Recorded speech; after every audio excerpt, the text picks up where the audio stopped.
How to Pray series. Episode 2. How to Pray as a Market Woman.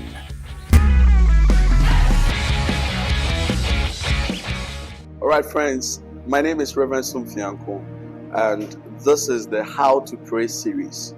Today, we are looking at how to pray as a market woman. I've received so many messages from people who have had the opportunity to read my book, and in dealing with many things, sometimes translating theory into action is a bit complicated, and that is why I decided to start this series.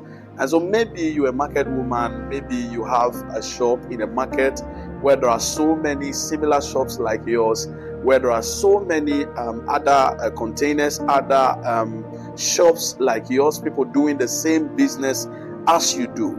So it becomes very confusing. How do I pray as a market woman? I have a shop, all right, or maybe I don't have a shop, but I've pitched my tent. But the place I have, there are other hundreds of people doing the same things that I ought to do.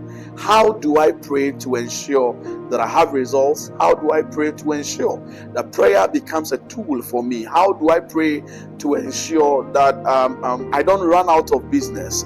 And it is very, very an important question that I want to spend time to answer in a short while. Now, there are two things that you should always put in mind, that when it comes to these atmospheres, sometimes it can be very demonic.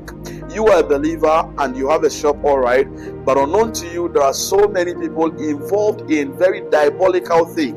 And so when you are in a shop or you are in a place where there are so many people competing for customers, competing for suppliers, competing for so many things, don't take it for granted at all. And that is why these two things will help you so much. These are two life transforming, time-tested prayer secrets that should help you so much. Now, if you are working in a market, or you have a shop in a market, or you've paid your tent in a place where the competition is high, these are the two things you should do. The first thing is to learn to command your day. Job said the other day that, have you commanded your day? It's very important that we learn to command our day. The evening when your job closes or you close your store, it's not an evening to go and sleep. Rather, it's a season to go and command your day. Yes, you can have some time to rest, but you should most of the time wake up at midnight and command the new day that things will go your way.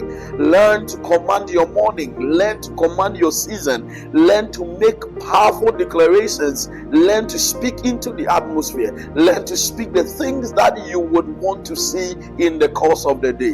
Most often than not, did you know that whilst you are sleeping, witches are still waking up and they are doing things in the night? One of the things that Paul spoke to us about so much has to do with Ephesians chapter 6 verse 12, when he said that we are not wrestling against flesh and blood, but against principalities, against powers, against rulers of the darkness of this world. There are people that when it is dark, that's the time they go to work. There are people that when people are sleeping, that's the time they wake up and they do evil things. And so you cannot be sleeping all the time. As a market woman, the first thing you ought to learn how to do is to learn to speak into the atmosphere. Control your midnight. Speak into the atmosphere. Command your day. Declare that the day should favor you. Declare that the good tidings should favor you. The Bible said the other day that the steadfast love of the Lord never fails. And in speaking about it, he says they are new every morning. And so every day comes with new blessings. Every day comes with new breakthroughs. Every day comes with new favor. Every day comes with new suppliers. Every day comes with new customers. And so you should command the day to favor you, to favor your shop.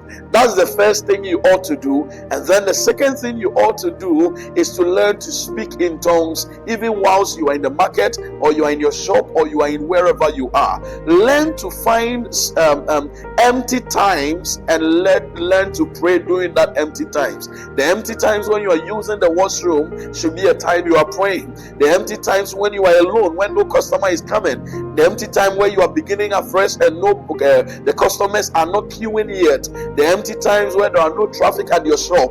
Those are times you should engage the power of tongue speaking. Someone asked me in Dubai that what does tongue speaking do exactly when it has to do with creating traffic at your shop and making sure that you get customers and other things. And I spoke about two major things I want to share with you. The first thing has to do with it create an atmosphere of godly movements. Listen to me, like I mentioned earlier, sometimes an atmosphere, a marketing atmosphere, can be a very demonic, competitive atmosphere where people are having diabolic ways of doing their own thing. And this is a place that you, a believer, is also there. You need to create your own atmosphere. If not, you become a casualty for other people to control what happens to your place. And so when you speak in tongues, the first thing you do is to create a good atmosphere for yourself, create a good atmosphere for your business, create a good atmosphere for the place that you are in. When you are a tongue talker and a consistent tongue talker, you will realize that the atmosphere that affects others do not affect you. You create your own atmosphere and you determine the things that should happen within your space. And so with this, what someone has done or has not done does not affect you. What someone is doing or not has not affect you. Someone can come and pick the sun in your shop for anything. You know that your atmosphere is different. Someone can come and pour libation. You know the atmosphere you carry is different. And so the first thing tongue talking does is to change your atmosphere and make sure the manifest presence of the Lord is always in that area where your shop is or your business is found. And then the second reason why tongue speaking is very important is creating a realm where there will be traffic in your shop. Listen to me, man is a spirit who has a soul and lives in a body. Man is not a body. Man is first of all a spirit. By tongue talking, you can influence the people that come to your shop. By tongue speaking, you can influence the kind of people who even queue in your shop, and you can influence the kind of people who enter your place. By tongue talking, you can order the steps of people to keep doing what they would not do normally. Do you know that this is one of the things that the demonic people, the people in the world, do a lot of times? Why do you think they visit the Obioma, they visit the Juju, they visit the Sangomas? Is because they want to create traffic, because they know that man is first of all a spirit, and the spirit of man can be manipulated.